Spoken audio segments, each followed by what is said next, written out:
E vamos seguir com esse assunto de pronúncia, sílaba tônica, junção de palavras, redução de som, o que precisa aparecer mais numa frase e menos em outra, para que você aperfeiçoe a sua pronúncia.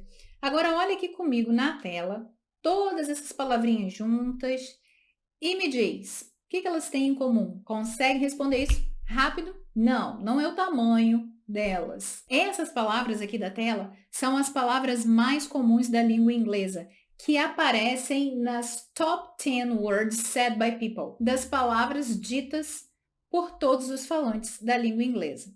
Essas palavras, se você já me acompanha aqui há um tempo, com exceção do verbo to be, são aquelas que nós chamamos de function words. Por que elas apareceram aqui? Porque elas não são tão simples quanto parece. Eu ouço muitos alunos de nível intermediário e até mesmo de avançado pronunciando essas palavrinhas de forma errada. Então, de uma vez por todas, vamos acabar com esse dilema. Vamos acabar com esse dilema e perceber que essas palavras, algumas podem ser stressed ou unstressed.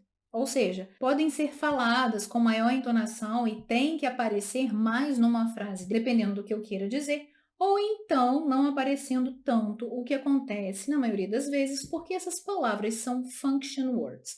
Então, o nosso foco aqui também é ver quais são os sons que elas vão ter, mas principalmente quando essas palavras, com exceção do verbo to be, elas vão ser pronunciadas com uma maior ênfase, porque eu quero dizer determinada coisa. Além delas serem as palavras mais faladas em inglês e normalmente unstressed, ou seja, vão ter o som reduzido, não vão ser pronunciadas da forma que a gente conhece, separadamente de uma frase, porque numa frase elas vão ter um outro som, ou porque elas vão se juntar a outras palavras, ou ter o som reduzido, elas também podem não ter um único significado se separadamente.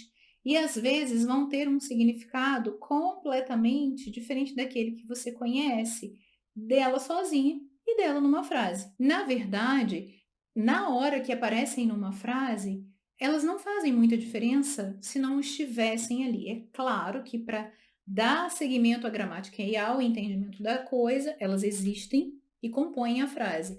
Mas, na verdade, elas não têm uma função gramatical de peso para o entendimento da frase. São palavras que nos ajudam a entender o que está acontecendo e como está acontecendo determinada coisa. E uma particularidade, que foi o que eu já te disse no início do vídeo, é que todas elas podem ser stressed ou unstressed. Aparecer como a maior ênfase numa frase ou serem reduzidas. E aqui nesse vídeo nós vamos ver como fazer a redução dessas palavras e qual é o som dessas palavras em uma determinada frase. Vamos começar pelo artigo the. Ele normalmente vai ter esse som de the se vier acompanhado por um som de vogal logo após. Por exemplo, eu falo the apple, the ice cream, the engineer. Ele é pronunciado dessa forma. The apple, the ice cream, the engineer.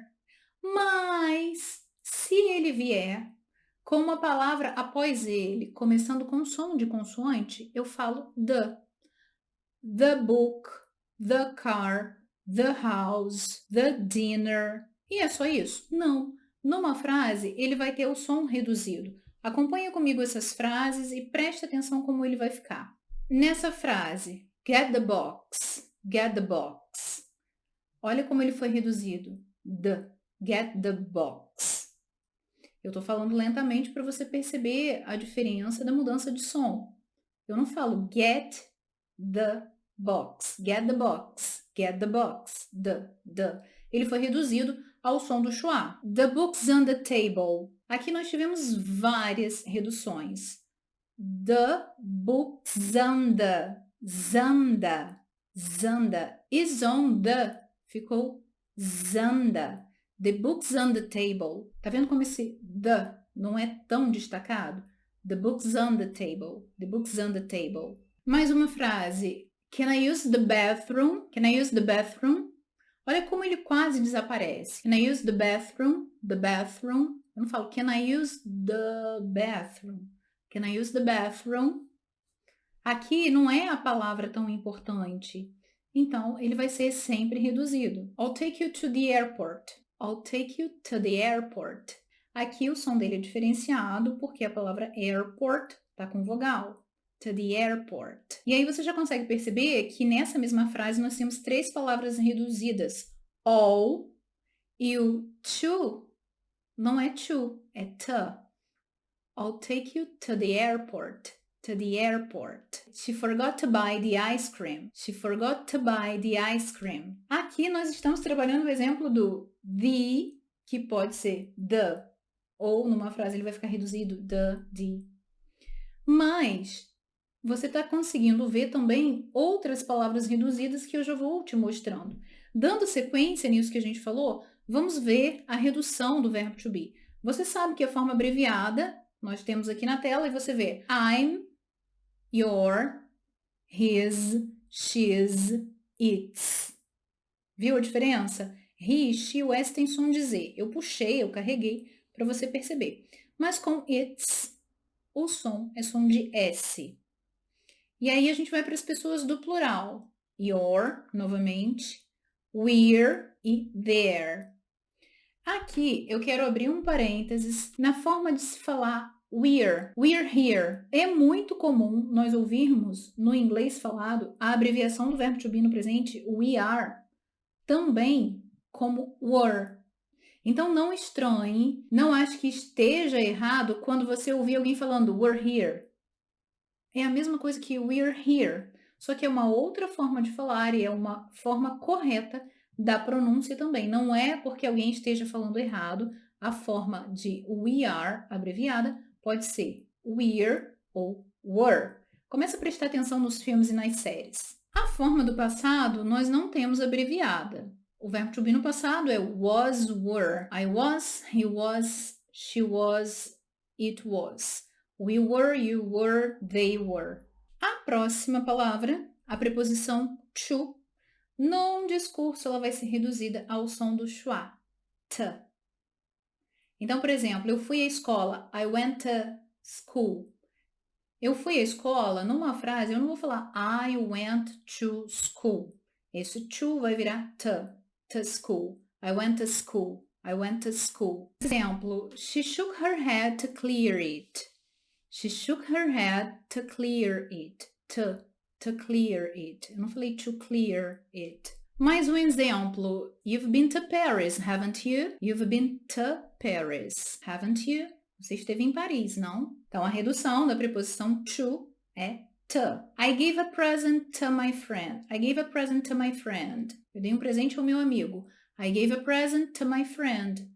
A mesma coisa vai acontecer com a preposição of. Ela vai ser reduzida ao som de of. Olha essa pergunta que eu vou te dar de exemplo. Nós temos aqui 2 reduções. Did you think of her? Did you think of her? Eu reduzi o of e o her. Ficou over. Did you think of her? Outro exemplo. Just take care of herself. Just take care of herself. Just take care of yourself. Of herself. O que acontece com essas reduções? A gente tende a querer falar palavra por palavra para que o outro nos entenda quando nós estivermos falando. Mas esse não é o inglês falado. O inglês falado, ele é feito das junções de palavras. E se eu não sei como fazer essas junções, se eu não sei o que eu posso juntar e o que não, eu nunca vou conseguir entender o inglês falado colocando a culpa nele, falando que ele é falado rápido. E ele não é falado rápido. A gente apenas junta algumas palavras e elas vão ser reduzidas no discurso, como a gente está vendo aqui. Já and pode numa frase virar in. Bread and butter. Bread and. Aqui eu não falei and, eu falei an. Bread and. E ainda juntei com bread. Bread and butter. Swimming and soccer are nice sports. Swimming and. Viu só? Eu não falei swimming and. Swimming and soccer are nice sports. Agora, a palavra at, ela pode ser stressed, e aí ela vai ter força quando ela aparecer numa frase, e pode ser unstressed. Vamos ver um exemplo com ela sendo uma palavra importante e a gente tendo que dar destaque a ela. Por exemplo, you need to be here at 7 o'clock. Nem cedo e nem mais do que isso. At 7 o'clock. Vê como ela tem força? Eu não estou reduzindo, ela não está desaparecida na frase, como quando eu falo I went to school. Você quase não escuta o to aí. Ele está reduzido. Agora, you need to be here at 7 o'clock. Eu, inclusive, faço uma parada aqui para mostrar que ela precisa de ênfase. Mas, na maior parte do tempo, ela tem o seu som reduzido. I'll meet you at the park. I'll meet you at the park. At the park. Eu não falei at the park. At the park. At the park. Olha como ela está reduzida aí. Você não escuta do jeito que é para ouvir se ela estiver separada. At. I'll meet you at the park. I'll meet you at the park. Mais uma com som reduzido. Pick me at 8. Pick me at 8. Eu não falei pick me at 8. At 8. At 8. Assim como at, a palavra that pode ser stressed ou unstressed. E se ela vai ter ênfase numa frase, se ela é stressed, é porque eu quero indicar que é aquela determinada coisa que eu estou mostrando, não outra. Por exemplo, I'm not talking about this, I'm talking about that. I'm not talking about this, I'm talking about that. Olha a entonação. Mas da mesma forma, ela vai ter a sua entonação reduzida. E se ela é unstressed, nós vamos falar the. Something that I like. Eu não falei something that I like. Something that I like. That I like. Os artigos a e an, você sabe que eles são usados toda vez que nós queremos indicar que nós temos uma única coisa. Mas se eu quero dar ênfase aqui, eu só tenho um, ou que é algo específico, é melhor que eu use o numeral one para poder especificar essa coisa, ao invés do artigo. Quer ver só um exemplo? No, I said I only want one sandwich. Que aqui eu estou especificando, eu falei que eu quero um sanduíche apenas. One sandwich. Eu estou dando ênfase à quantidade. Então, se você quer dar ênfase à quantidade, é melhor você usar o numeral ao invés dos artigos. Mas esses artigos, na maior parte do tempo, eles também vêm reduzidos ao som do schwa, a ou an. Então vamos ver nas frases. I'm here for a day. I'm here for a day. Aqui a gente teve duas reduções. O for, que ficou for, e o a, que ficou a, for a day. For a day, for a day. I'm here for a day, for a day. Nesse exemplo aqui a gente teve, na verdade, né, três reduções. I'm, o for, que ficou for, e o a, que ficou a. I'm here for a day, for a day. Do you like an apple? An apple. Eu não falei an apple. Do you like an apple? An apple. Do you like an apple? Do you like an apple? Tá conseguindo prestar atenção? Treina, porque no início pode soar um pouco estranho e robótico ir falando desse jeito, mas fala lentamente, marca em cima dessa redução para que você aperfeiçoe o seu inglês. Você espera ouvir do you like an apple? Olha que robótico, mas do you like an apple? Do you like an apple? Essa é a forma certa. An apple, an apple. Não é an apple. Do you like an apple? An apple. É claro que na hora de falar, no discurso do dia a dia, você não vai falar tão pausado. An apple.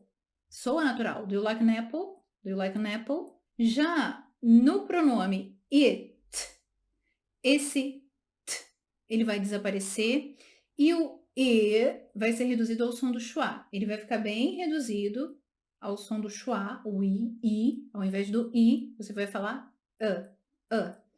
Então, na frase, it doesn't matter, it doesn't matter. Eu não falei it doesn't matter, it doesn't matter. Outro exemplo, I must be lost. Lost. I must be lost. I must have ficou I must be. I must be lost. Lost. Ao invés de lost it, lost. Lost. I must be lost. Mais um exemplo. Get it out the car. Olha que quanta junção a gente tem. Get it fica get a. Get a, the. Get out the car. Out the. Out of, Get it out of the car. Get it out of the car. Get it out of the car. É isso, minha gente. Não tem outra maneira a não ser treinando, a não ser repetindo, a não ser se esforçando para que cada vez mais no seu inglês fazer essas junções acontecerem e a falar o inglês do mundo real. O inglês que de fato é falado e que você sabe, não está nos livros. Obrigada pela companhia. Permaneça por aqui, deixa um like no vídeo, se inscreva no canal, compartilha essa dica com um amigo e te espero na próxima dica. Goodbye!